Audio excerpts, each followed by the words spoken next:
ما شاء الله تبارك الله. سد وادي الصدر قبل المغرب هذا اليوم الأربعاء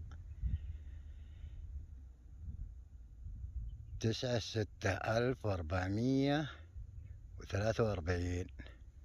ما شاء الله تبارك الله. تابعوا كل جديد على قناة الإعلامي أحمد الكناني.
اشتركوا في قناة الإعلامي أحمد الكناني.